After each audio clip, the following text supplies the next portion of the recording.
'Laila' 2 hours 16 minutes run టైమ్‌తో థియేటర్స్‌లో release అయిన ఈ సినిమాని చూసిన తర్వాత నాకైతే 'ఆరెంజ్' మూవీ రీ రిలీజ్‌కి పోయినా బావుననిపించిందండి. 'Laila' movie illogical, predictable and boring film. ఆ 30 ఇయర్స్ ఇండస్ట్రీ పృథ్వీ గారి కాంట్రోవర్సీ వలన ఇలా చెప్పట్లేదు. నిజంగానే చాలా వరస్ట్ ఎక్స్‌పీరియన్స్ అనిపించిందండి. ఫస్ట్ హాఫ్‌కే నా పని అయిపోయింది. సెకండ్ హాఫ్‌కి ఏకంగా పోరాటం చేశా.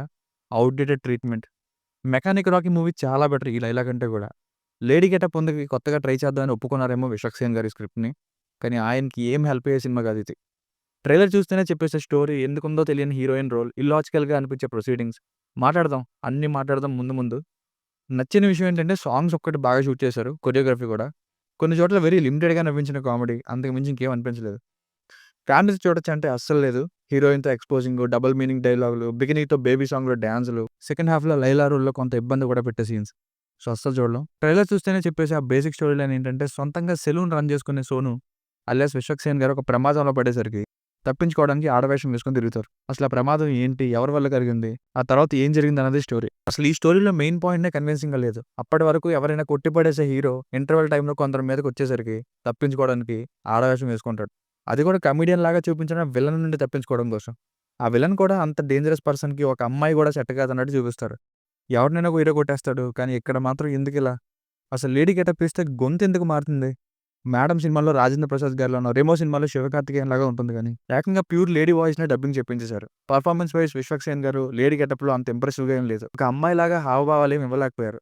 అసలు లైలాగా కనిపించేదే చాలా తక్కువ సేపు కనిపిస్తారు సెకండ్ హాఫ్‌లో. లుక్స్ వైస్‌గా కూడా ఒక్క లైలా ఎంట్రన్స్ సీన్ దగ్గర తప్ప మిగతా చోట్ల ట్రాన్స్‌జెండర్ లుక్‌లానే ఉంది.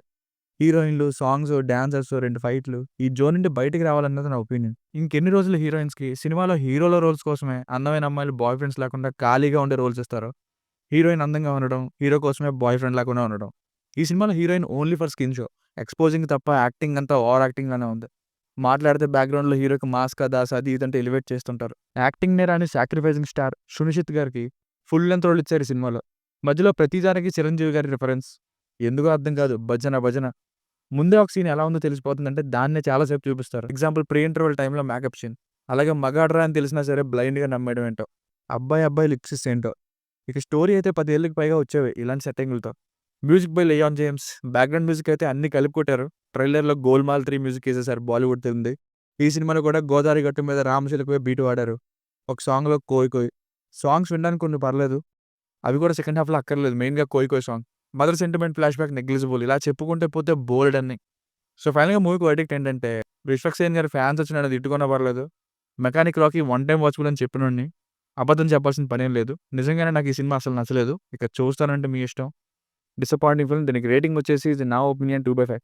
మీకు ఏమైనా వర్క్ నచ్చినట్లయితే మరిన్ని రివ్యూస్ కోసం మన ఛానెల్‌ని సబ్స్క్రైబ్ చేసుకోండి. Thank you.